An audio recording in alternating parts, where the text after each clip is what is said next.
Olá, eu sou a Daiane, tenho transtorno bipolar, fui diagnosticada há uns 5 anos atrás. Eu também sou mãe de uma bebezinha de 3 meses, a Elizabeth. E eu quero falar um pouquinho para vocês então da minha trajetória, da minha história em relação ao transtorno bipolar e em relação à maternidade também.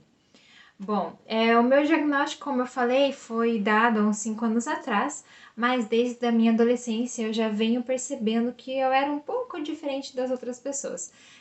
Eu meio que me comparo bastante com as pessoas por ter o temperamento melancólico, né?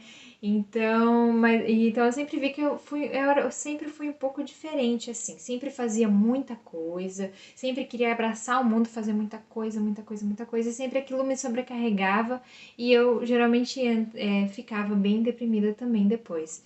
Então, na verdade, foram vários anos em mania, fazendo muita coisa mesmo, e depois vários anos em depressão, até eu receber o diagnóstico, e ali as variações começaram a ficar um pouco menores, assim.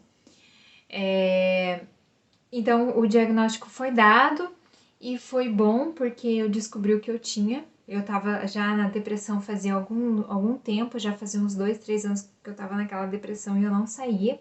Quando eu descobri o diagnóstico certo, descobri a medicação certa, foi quando eu comecei a melhorar. E desde então eu já fazia terapia, então isso já me ajudava bastante. Mas quando eu, de fato, comecei a tomar o remédio certo para mim, foi quando as coisas começaram a caminhar para uma estabilidade maior. E também a evolução da terapia também, com todas as minhas atitudes, mudanças de atitude, de pensamento que eu já vinha tendo, o conhecimento da doença também e o conhecimento de mim mesma. Então, foi quando ali eu tive uma estabilidade.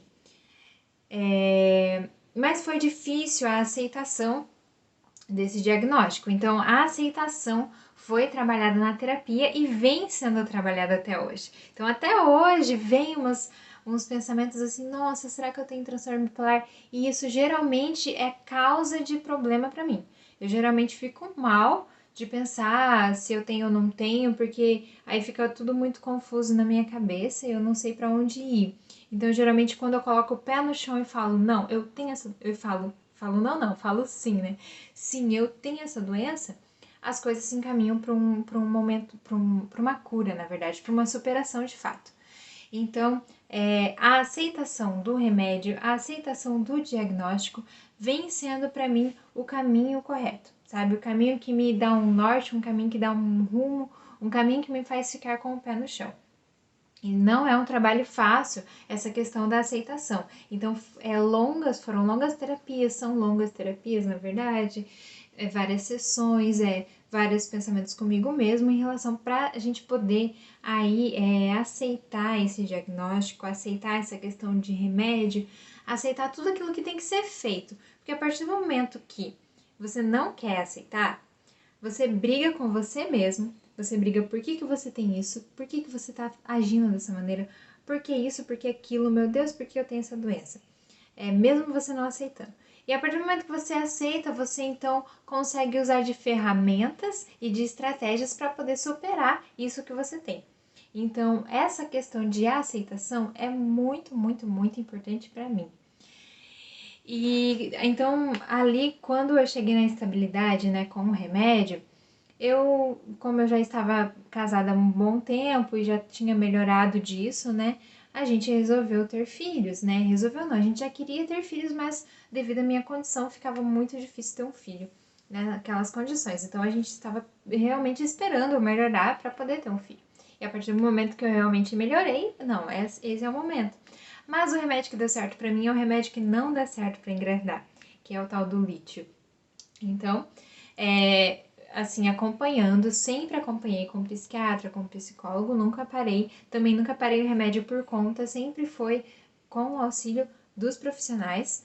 Eu cheguei a falar, então, que eu queria engravidar e a gente tentou essa opção de parar o medicamento, porque os outros medicamentos que eu já havia testado não dava certo. Então, assim, realmente, de fato, pra mim, assim, sabe, é esse que dá certo, ponto final.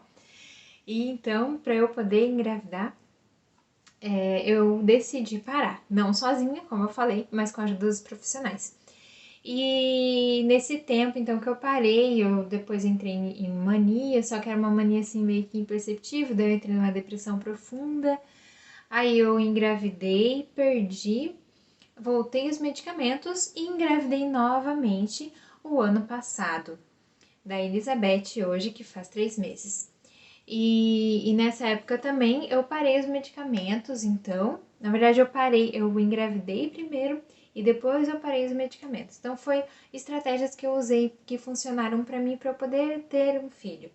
Porque parar o medicamento, ficar sem não tinha dado certo, né? Eu tinha entrado mania, tinha entrado depressão, então não deu muito certo. Então a ideia foi engravidar primeiro e depois parar o medicamento.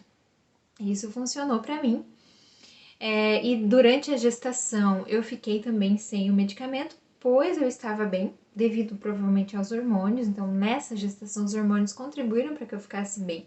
Diferente da primeira gestação, que durou ali 7 semanas, eu não fiquei bem.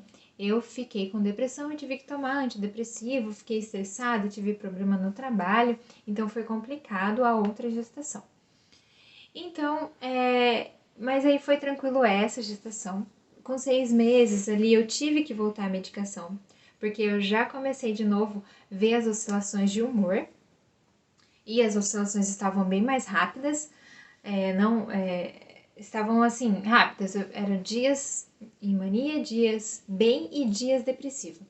E eu então acabei voltando ao medicamento por causa da depressão, que estava começando a ficar bem complicadinha, de aqueles pensamentos de morte, de suicídio. Eu falei, eu não posso pensar isso enquanto eu tô grávida, né? É muito perigoso, ainda mais eu sozinha em casa, enfim.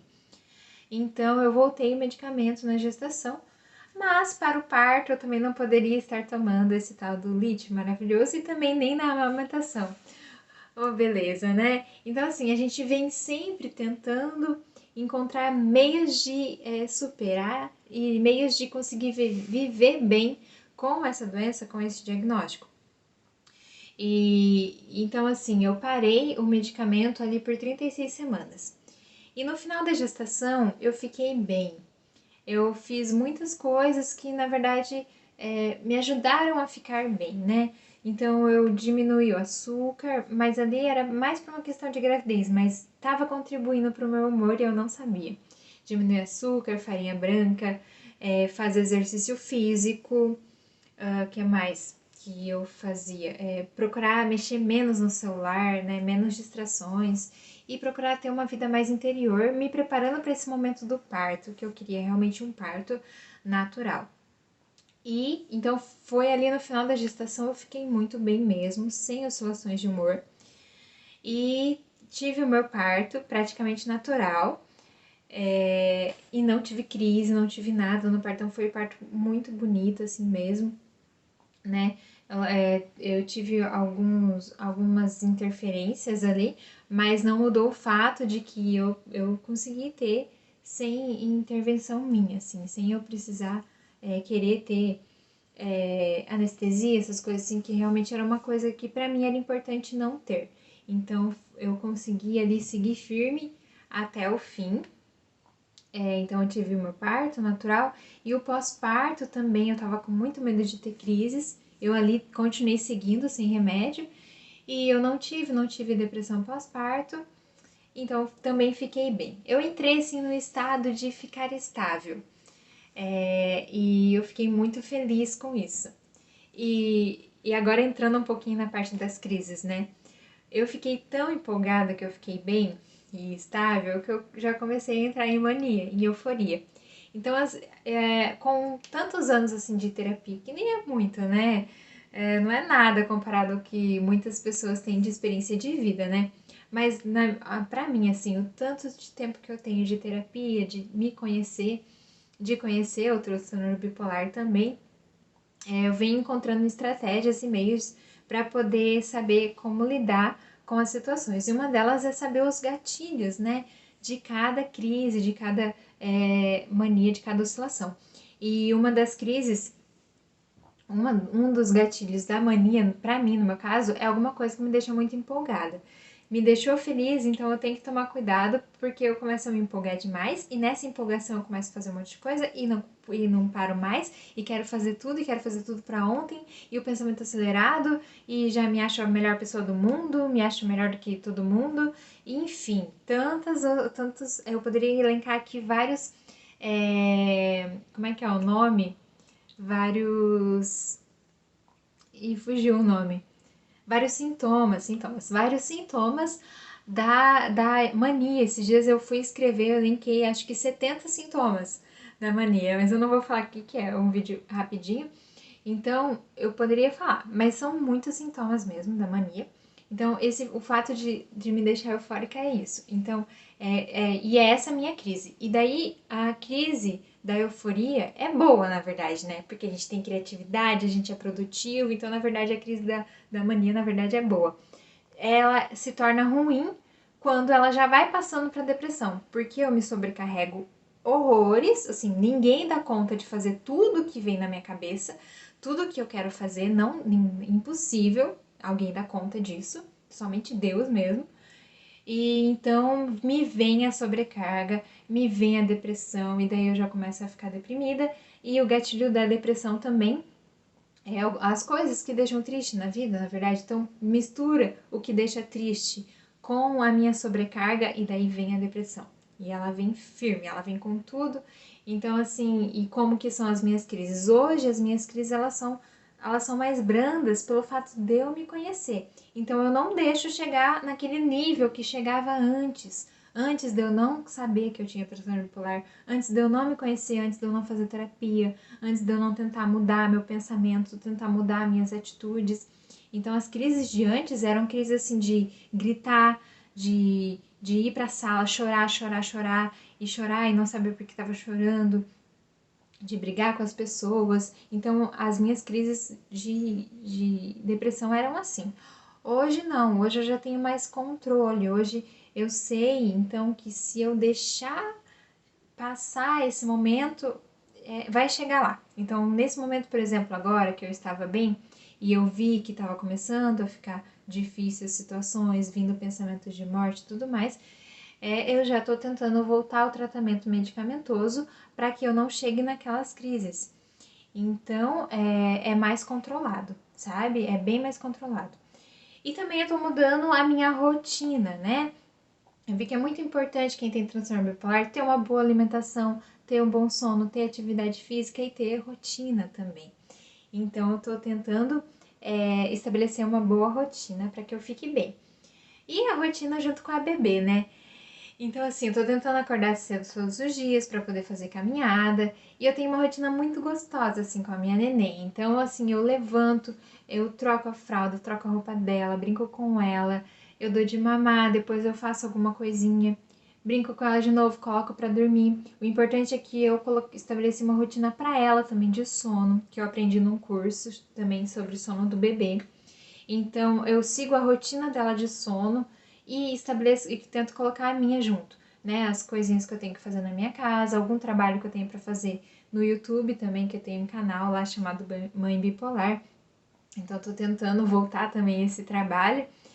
E essa é a minha rotina, então, de tentar fazer exercício físico, alimentação e os cuidados com a minha neném. E os cuidados com a minha neném têm me ajudado bastante. Então, tem me ajudado muito o fato de eu ter que ir lá trocar ela e brincar com ela e dar mamar e fazer ela dormir. Toda essa minha rotina, essa minha nova rotina, está me ajudando, na verdade, a questão de superar aí o transtorno bipolar.